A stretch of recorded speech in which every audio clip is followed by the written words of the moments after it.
Om Namo Bhagavate Vasudevaya. Continuing, Canto 2, Chapter 3, Pure Devotional Service, Change of Heart. And this is texts 2 through 7. It's a long translation.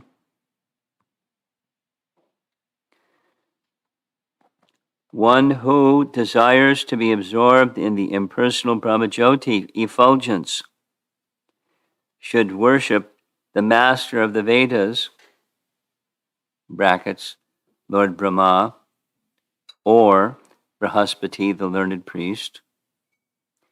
One who desires powerful sex should worship the heavenly King Indra, and one who desires good progeny should worship the great progenitors called the Prajapatis.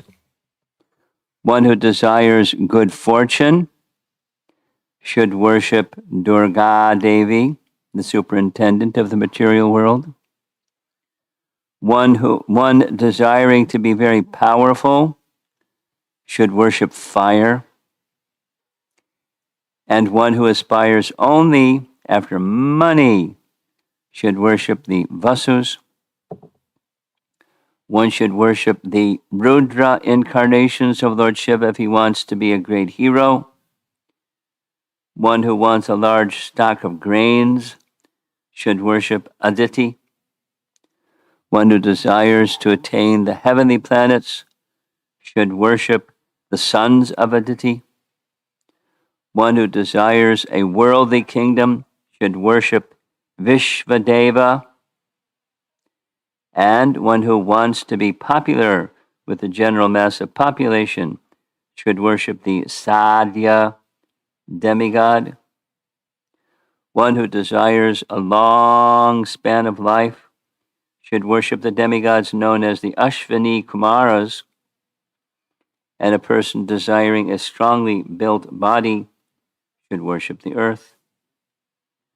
One who desires stability in his post should worship the horizon and the earth combined. One who desires to be beautiful should worship the beautiful residents of the Gandharva planet. And one who desires a good wife should worship the Apsaras and the Urvashi society girls of the heavenly kingdom. One who desires domination over others should worship Lord Brahma, the head of the universe. One who desires tangible fame should worship the personality of Godhead.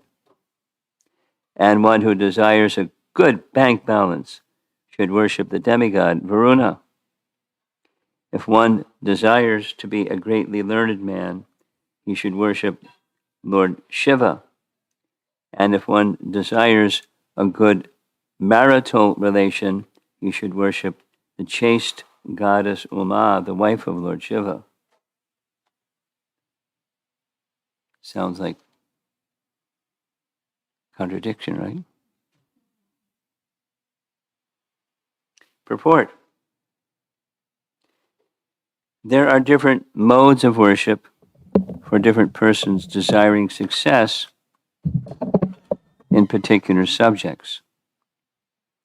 The conditioned soul, living within the purview of the material world, cannot be an expert in every type of materially enjoyable asset,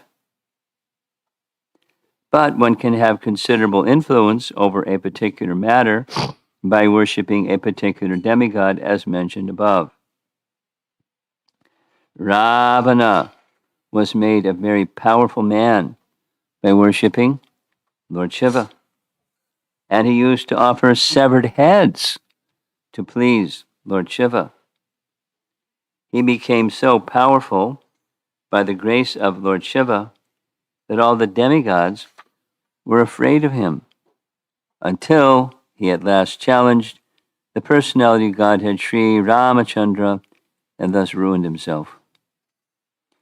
In other words, all such persons who aspire after gaining some or all of the material objects of enjoyment, or the gross materialistic persons who are on the whole less intelligent, as confirmed in Bhagavad Gita 7:20.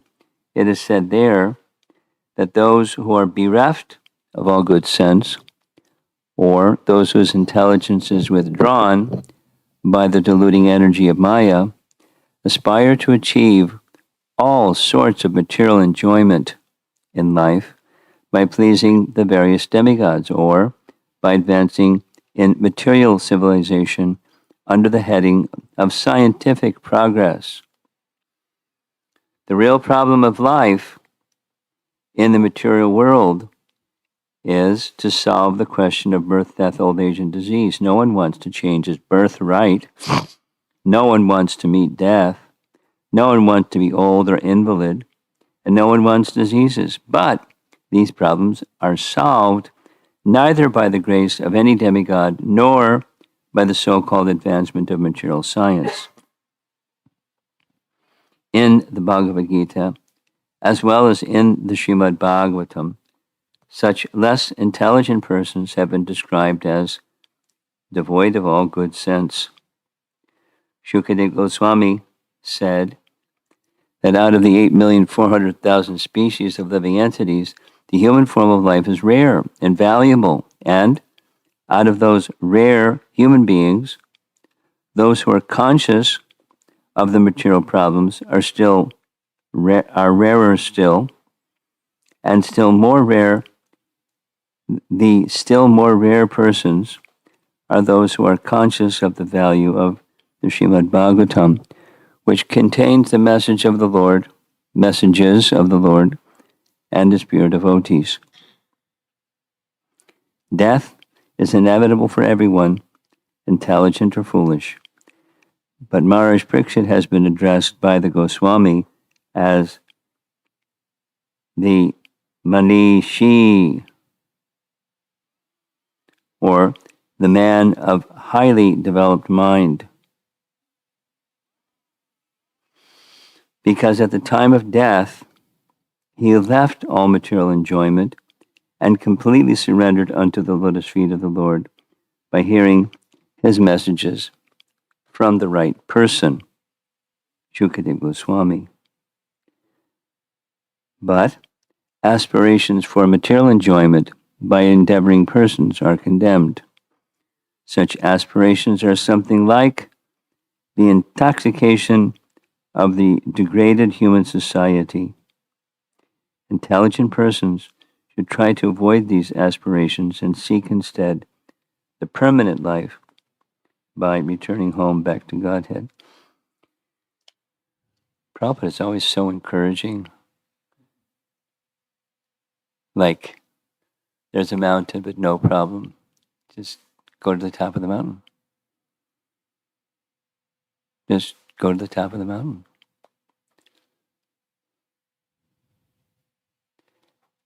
Although the percentages of likelihood may be small, or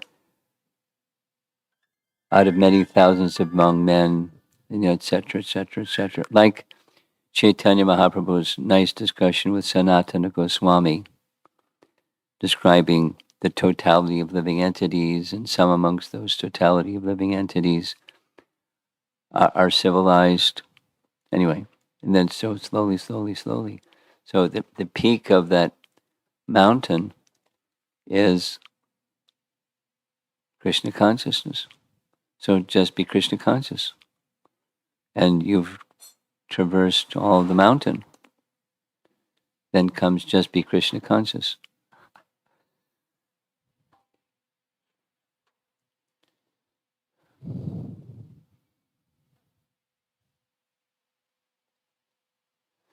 It's a little unusual that this collection of verses sounds like Shukadeva Goswami is endorsing Karmakanda demigod worship. and that the understanding is for those who are less intelligent, and those who are less intelligent and don't desire greater intelligence, they simply desire fulfillment of their petty desires. Then these are Vedic indications. We don't trash them because they are Vedic. It's right in the pages of the Bhagavatam. Better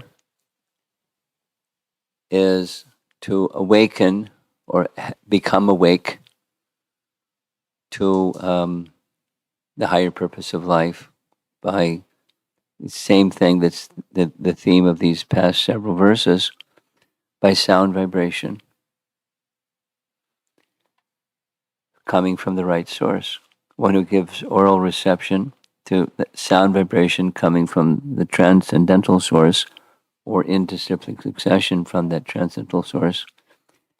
That's the path. That's the intelligent path. Buddha Bhava Samanvita.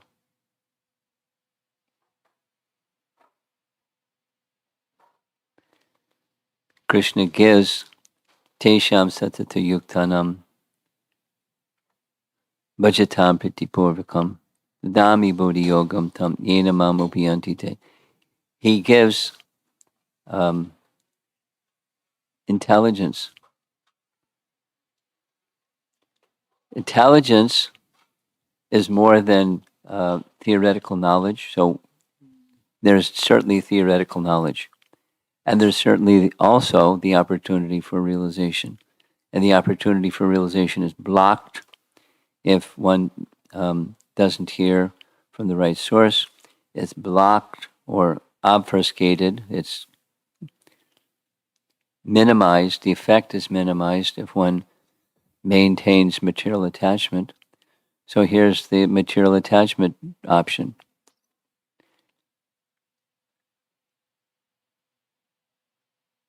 And it's an indirect, going back to the previous chapters, there's indirect methods of approaching the Supreme. All of the Vedas are meant to reach Krishna. Even the indirect methods, they're meant to reach Krishna. And the indirect methods are for those who are less intelligent. They don't understand the connection of things, even authorized Vedic processes, types of things, with the purpose of the Vedas. So that purpose of the Vedas is, again, obfuscated or blocked, or like clouds in the sky.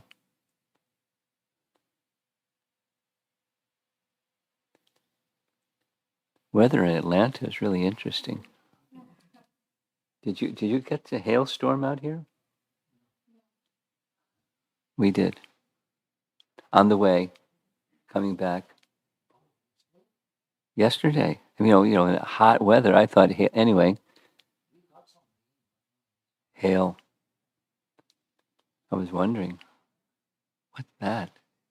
How they made a car that makes rain sound like getting hit by rocks, but it was hail, right in the middle of. So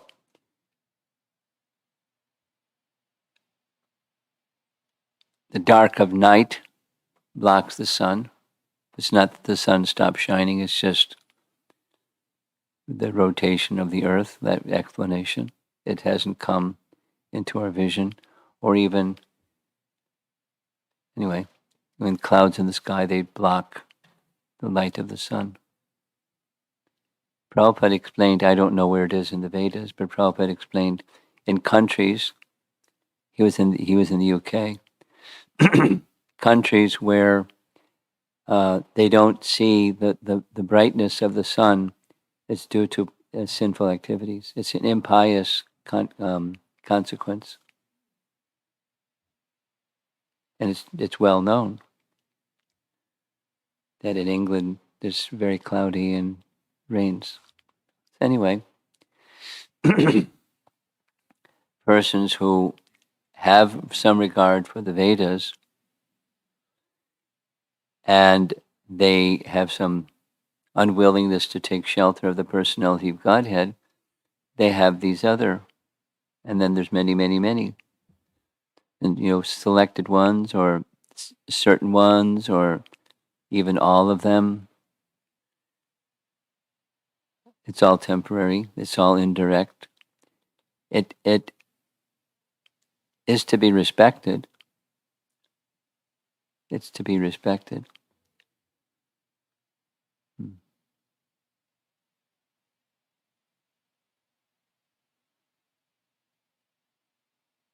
I'm pausing because one of the discussions we had in these evening classes, there was some discussion about Lord Shiva, and so I did some further research. And if you're interested in Paramatma Sundarbha, Anuchhed 17 and 18, very lengthy, very detailed, thoroughly referenced discussion of Shiva Tattva. And there's many things that are said. It's Shiva Tattva is very complex.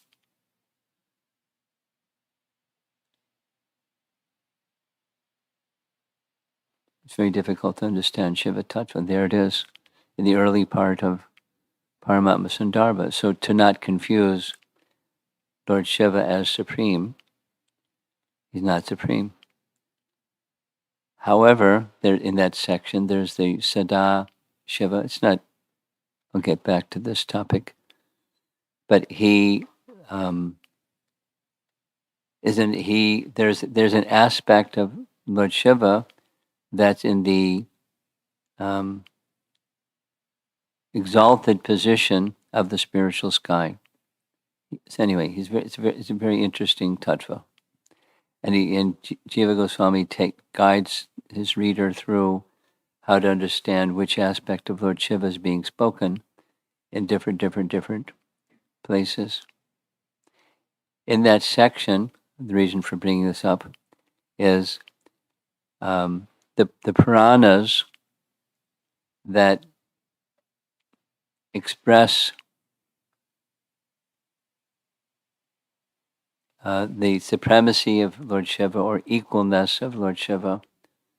One of the explanations given there is sometimes the Supreme Lord likes to conceal himself. And so in those occasions, he induces the glorification of Lord Shiva greater than himself. In different days of Brahma, he does like that. And so these histories in different days of Brahma arise because he wants to conceal himself. Interesting. In other words, there is an absolute truth from which everything comes, and that absolute truth from which everything comes includes concealing himself. There's a substantial section quoting Matsya Purana and other Puranas where Lord Hari is instructing Lord Shiva to descend and create teachings that are in opposition to his teachings. Or Shankaracharya.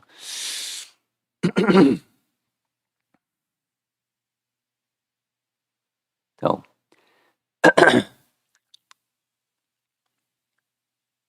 there, with reference to the Vedas, there can certainly be distortion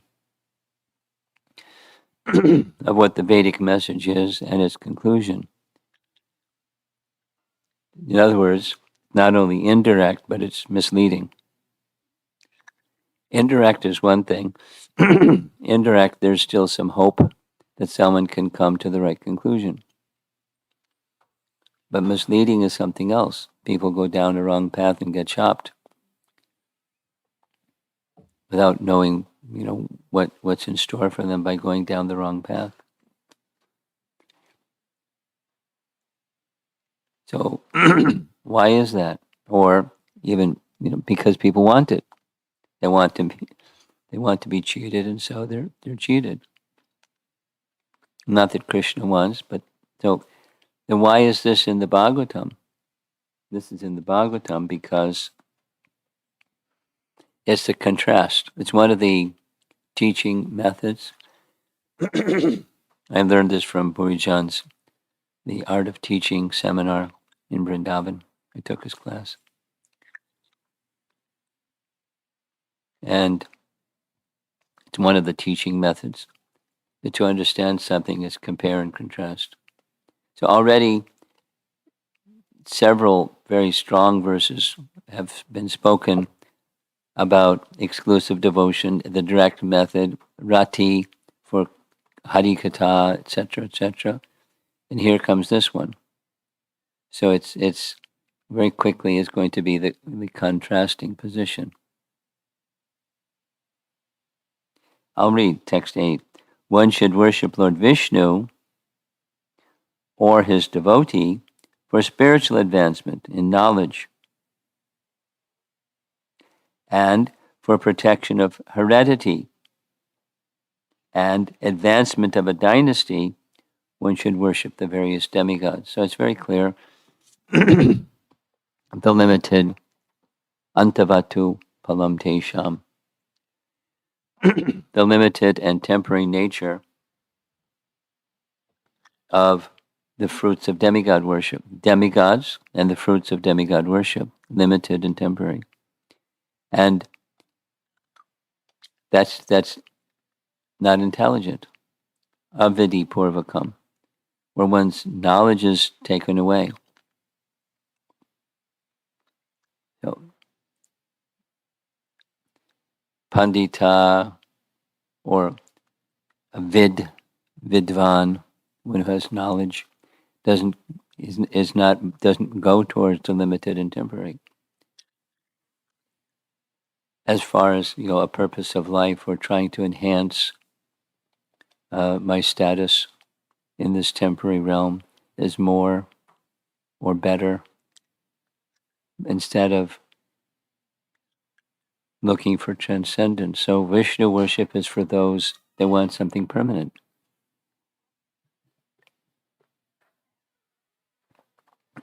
Like permanent happiness or a permanent relationship or permanent life.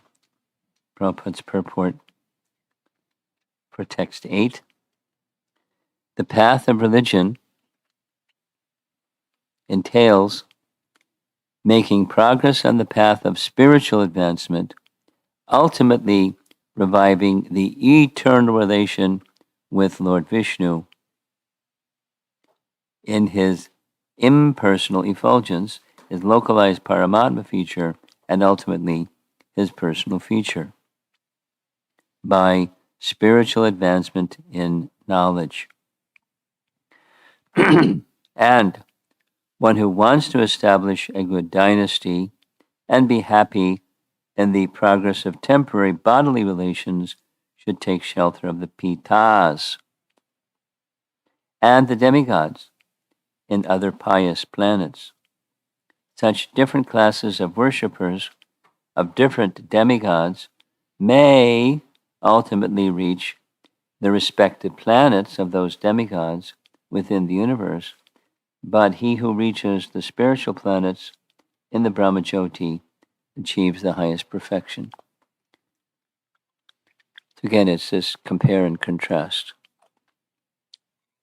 In different ways, there's so many different ways of expressing, but nasate bhavo na bhavo vidyate sataha. The tattvadarshis, or the persons who are wise and learned, they don't go for the asat. It's there, and they ways that's service to sat, but their attraction is service to sat. And in material conditioned life, that's weak. So how to make it strong? By hearing the Srimad Bhagavatam's message, and also helping to make us to help us make wise choices, because life is a series of unlimited choices, moment to moment, making choices that move us in the direction of transcendence. That's why it gives that intelligence to make that wise choice. Of course, still our choice, but to make the intelligence to make the wise choice is supplied by Krishna. For one who, we already quoted the verse, Satata Yuktanam, Bhajatam Priti Purvakam. Then he gives Dadami Buddhiyogam Tam, Yenamam Upayanti Te. He gives the intelligence, but specific intelligence, how to come to him. Life is complex, and we're not always going to find, even if a learned person is not always going to be able to find a scriptural reference that's going to tell you whether to turn left or right.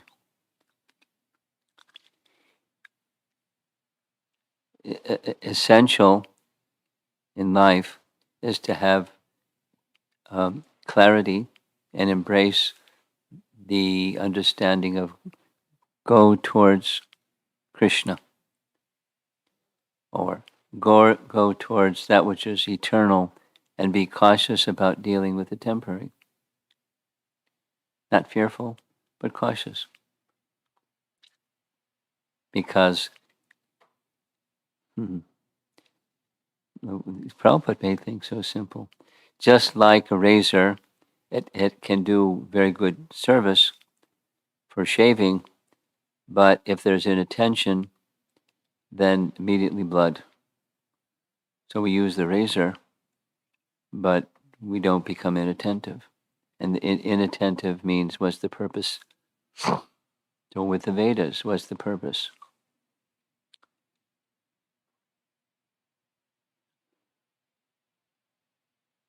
With worship, what's the purpose?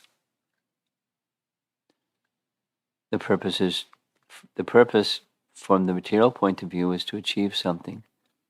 From the spiritual point of view is to come to the position where we have no material aspiration, but spiritual aspiration. One should worship Lord Vishnu or his devotee for spiritual advancement and knowledge. But spiritual advancement and knowledge is not just gathering information kind of advancement of knowledge.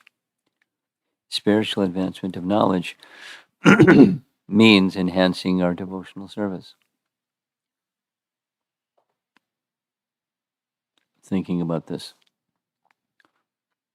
verse, I've been listening to a series of lectures from chapter 4 Bhagavad Gita. Over a span of time, Prabhupada spoke many times from chapter 4 Bhagavad Gita. And naturally, one of the verses from chapter 4 Bhagavad Gita is the verse that says, Purnarjanma Navidyate. And it's made really simple. Just understand the transcendental nature of Krishna's appearance and activities. And then the work that you do, or the activity that you do, is not, there's no karma. There's no bondage or reaction for that work. So it sounds really simple, but it's not quite that simple. It's not just become an information basket with lots of information about Krishna, and now you have no karma to your work. Because that's not how you can understand Krishna. The transcendental nature of Krishna is understood by devotional service. So spiritual advancement of knowledge doesn't just mean gathering information. Spiritual advancement of knowledge means enhancement of bhakti.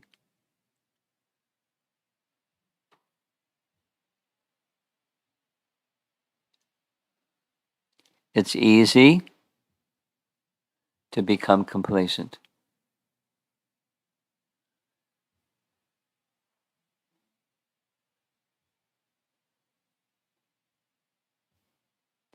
when our enthusiasm or eagerness to make our connection with Krishna alive again starts to fade because we start to become a little comfortable and then complacent and then mechanical.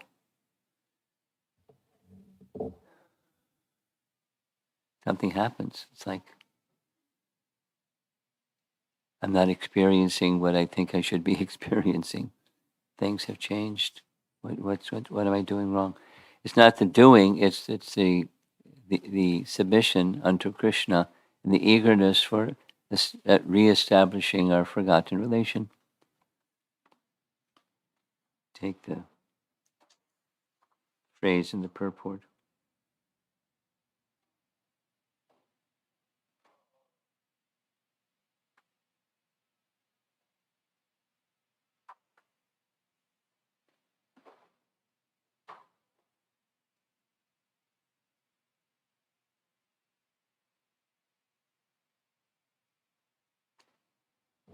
Anyway, the phrase is, here it is.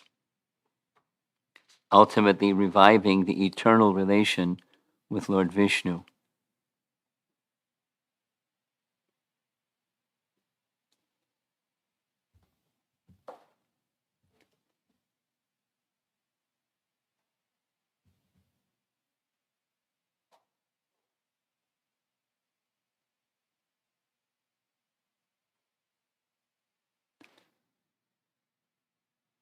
That's what Srimad Bhagavatam is meant to do. That's what our interaction, our chanting and hearing of the Hare Krishna Mahamantra is meant to do. It's reestablish our relation, and it's sometimes taken otherwise. It can be taken as information or a puzzle to try to unpack and solve the mystery of passages of Srimad Bhagavatam. And there's no harm being inquisitive to try to understand those things. Or that chanting is a process instead of chanting as a means of reviving our relationship with Krishna.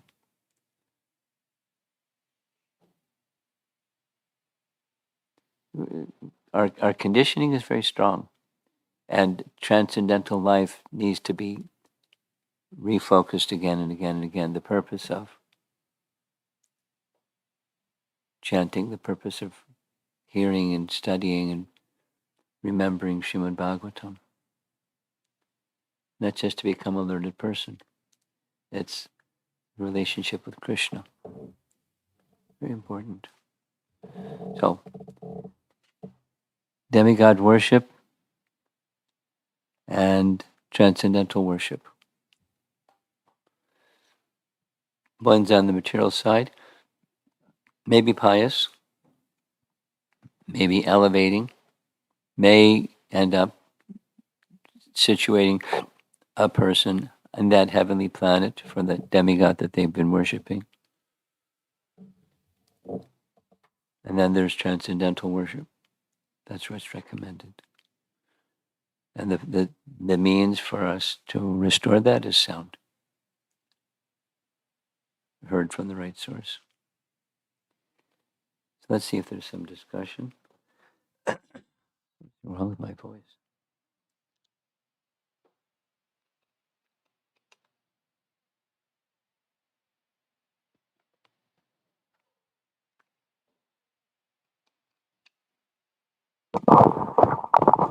Just like as you mentioned, Krishna causes confusion by glorifying Lord Shiva sometimes as greater than him. He does the same thing in the Bhagavatam, and Krishna book, which is Bhagavatam, where he glorifies Lord Balram as the Supreme Personality of Godhead. And in the Bhagavad Gita, he says that I send forth men, demigods and planets, and all sacrifices are to be offered to Lord Vishnu. So in the course of our preaching, those who do not understand the Krishna Tattva, they get very confused, and that's where they come around and say, oh, that Krishna must be coming from Vishnu, because Krishna himself is saying that all sacrifices should be offered to Vishnu himself, not to Krishna. He doesn't say offer it to me. So when we actually preach to the newcomers to Krishna consciousness, what should be our approach in terms of explaining this? Because many of them come with preconcepts Oh, and everyone. Not some people. Everyone has a concept. And, pious people have pious concepts, and they're attached to their piety, and then they're attached to their concepts. What should our approach be?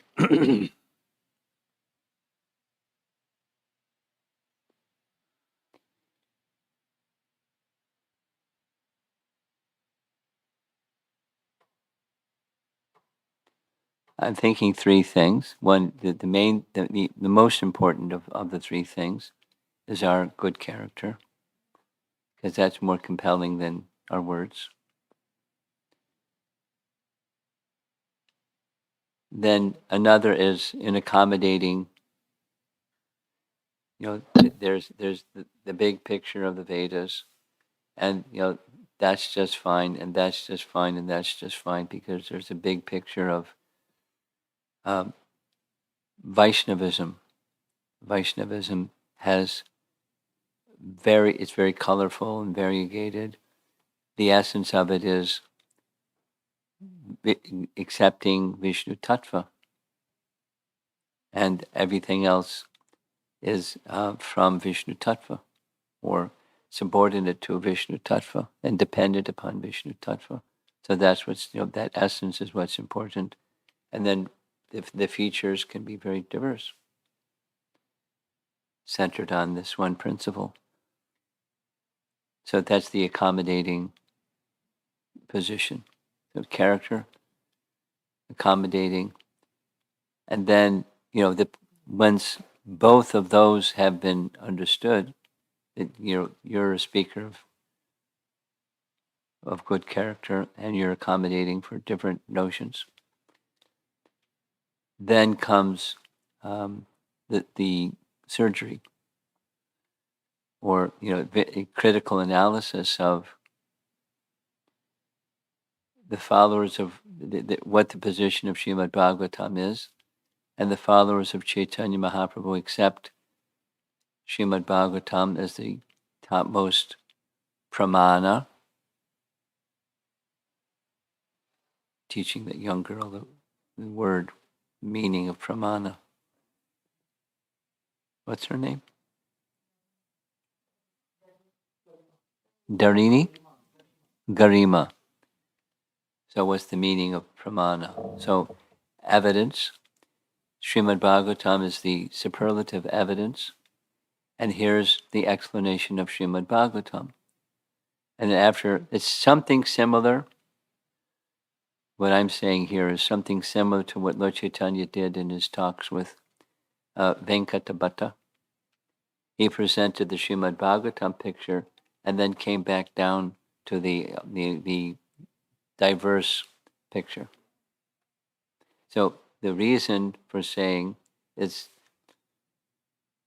from Srimad Bhagavatam specifically. I mean, there's many places, but Krishna's to Bhagavan Swayam. It's very significant.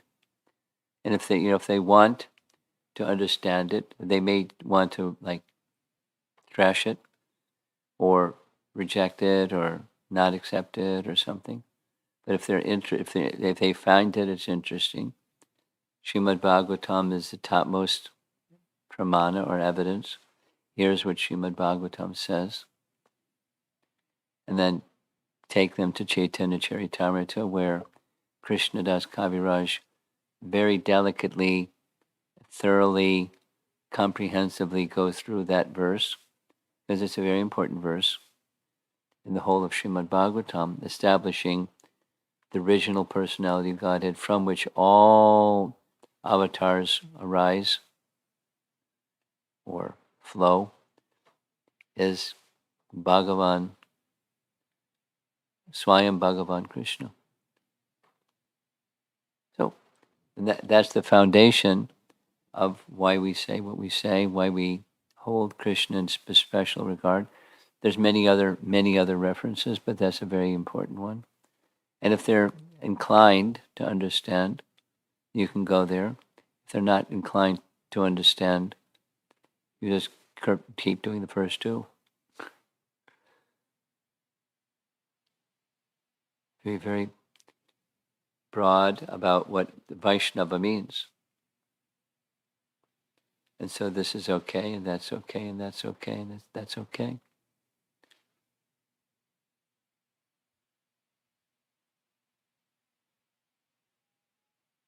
Then there's Krishna's tu Bhagavan Swayam.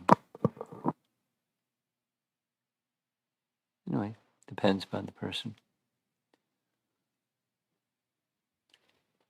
One of the things I like to explain, depending upon the person, is the question. One of the questions of Maharaj Parikshit is, please describe the forms of the Lord as they appear in this world.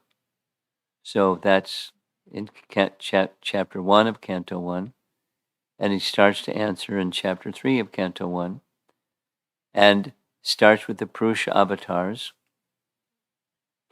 and then the avatars of the Purusha avatars, meaning Leela avatars and others. And in that list of avatars of Vishnu is Krishna and Balaram. So they're going, yeah, that's what I'm saying. So then of all those avatars, one is the source of all the avatars, including Vishnu, from which the avatars come. So that you'll slowly take them through.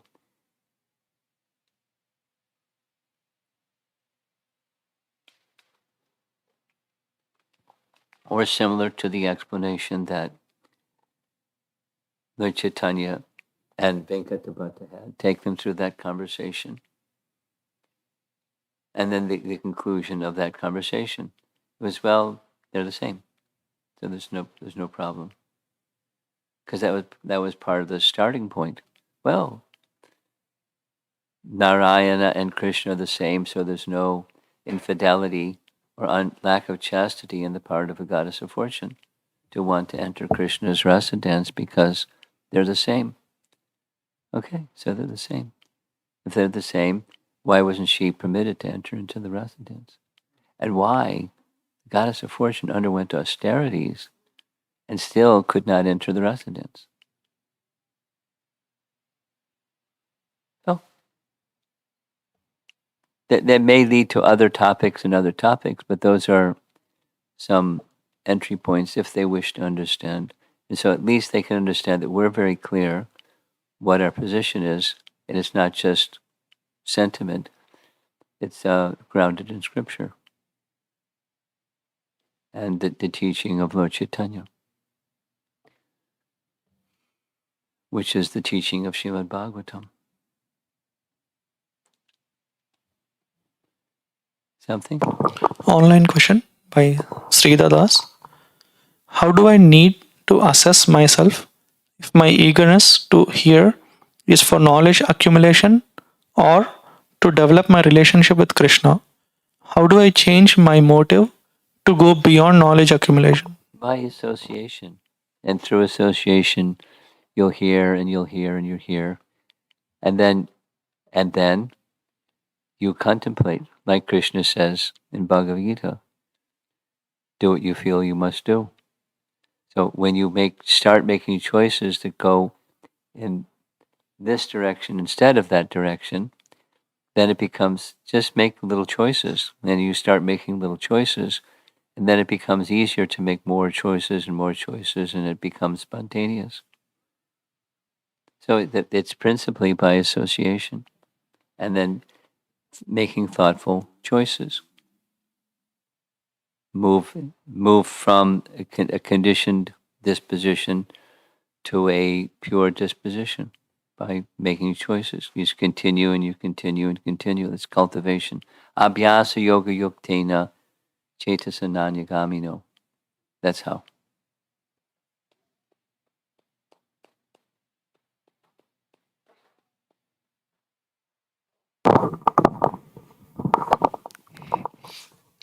Thank you, Maharaj, for a wonderful class. My question is for advancement of spiritual life, we have to worship Krishna or his devotees, whereas for advancement of material life, we have to worship one has to worship Shiva or other demigods. So, but Shiva being devotee of Krishna, Vaishwanam Yada Shambhu.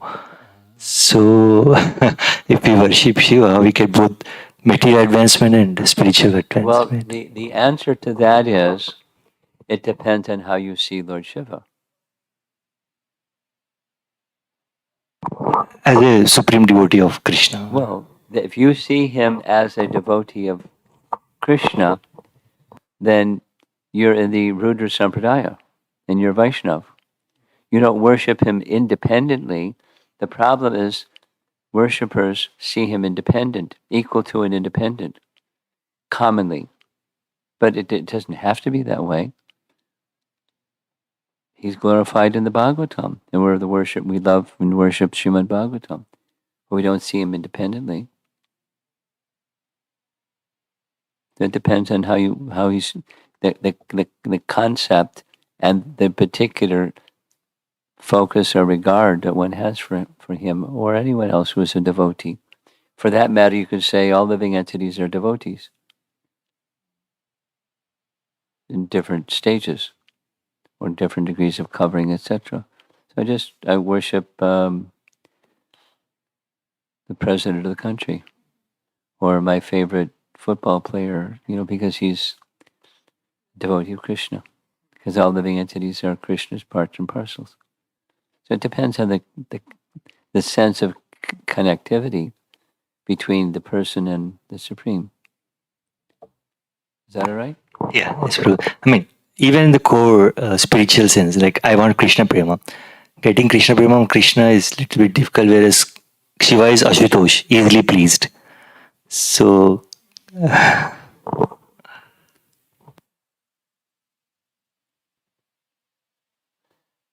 If you're a Vaishnav, if you're in the Rudra Sampradaya, that's just fine. We're not in the Rudra Sampradaya. We're in the Brahma Madhva Gaudiya Sampradaya, and so we worship other devotees of Krishna besides Lord Shiva. And they're very willing to bestow Krishna Prema. Well, over here in Gaudiya Vaishnavism are the six Goswamis. Over there in the Rudra Sampradaya is Lord Shiva. We worship, the six Goswamis. They're going to bring us more quickly to the goal of Krishna Prema than Lord Shiva.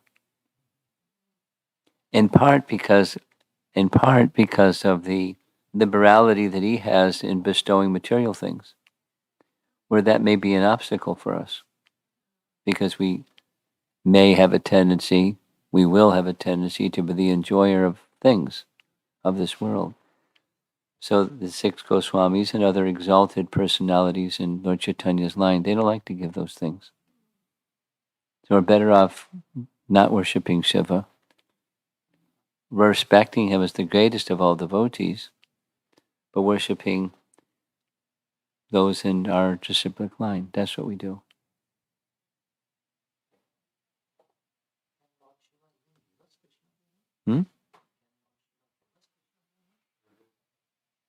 That was your question. That was built into your question. Yes. But supposing we're not pure and we want something other than Krishna Prema. It's like, why, although it's one of the 64 items mentioned by Rupa Goswami, we don't worship Ganesh. Instead, we worship Lord Nrsingadev, because he'll remove obstacles for achieving material things. And we're entangled. So we worship Lord Nrsingadev, who gives the power to Ganesh to remove obstacles.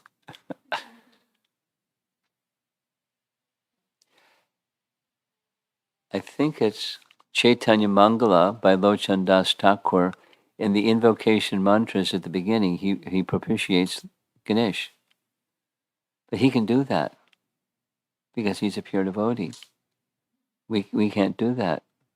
It's not advised for us to do that because we have other than pure devotional desires in the heart. Over here, anything? Okay. Hare Krishna Maharaj. Goddess Durga being the energy of Krishna, and she accepts like meat and other oblations from her devotees, and she accepts only Krishna prasadam, like being a devotee. So how to understand this, Maharaj? It's a bit of a mystery. She does what Krishna wants. She is an expansion of Yogamaya. It's not what she wants. Krishna wants elevation. And those persons that don't want him but want elevation, she does some service on his behalf.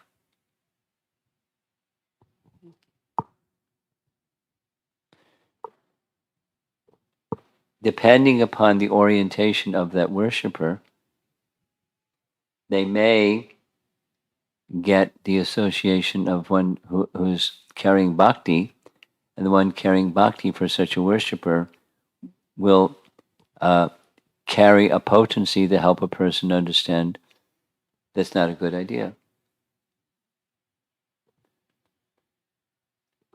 This is the better idea than that idea. So it's the indirect methods are for gradual spiritual elevation. So she has an indirect service.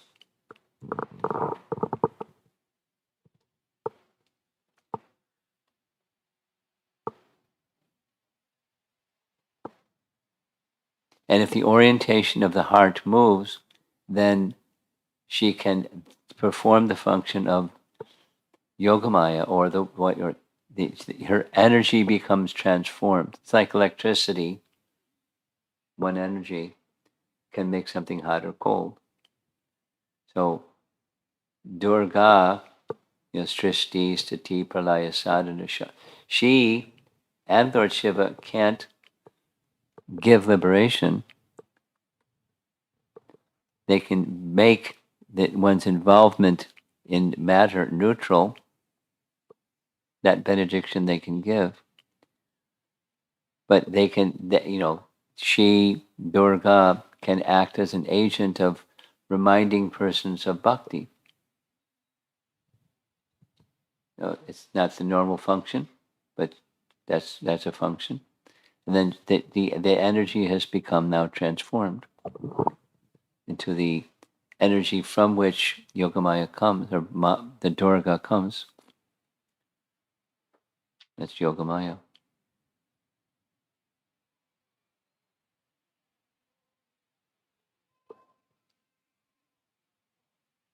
Okay. Thank you, Maharaj. It's like the looking at the material energy out there. One can see it one way from the lens of Durga, and one can see it another way from the lens of Yogamaya. So those two options, of course, it's a spectrum. It's not just either or. But those two options have a lot to do with association and sound vibration that one hears. So one who hears the proper sound vibration or transcendental, undistorted sound vibration, then the regard for Durga will change. Just like looking at objects of this world as potential facilities for me to enjoy. becomes an opportunity for Krishna service. Out in the back, there's a magnolia tree. There's another one over there. I'm seeing from my window upstairs. And one can be the enjoyer of the opulence of those big, beautiful flowers from the magnolia tree, or one can go receive the flower from the magnolia tree and offer it to Krishna. And Krishna is pleased and the tree gets benefit by providing the flower that you offered to Krishna. So, same energy, same tree, but it acts differently depending upon the internal perspective of the mission of life, purpose of life, who we are, what real happiness is, etc. She then, Durga, starts to act in a different way.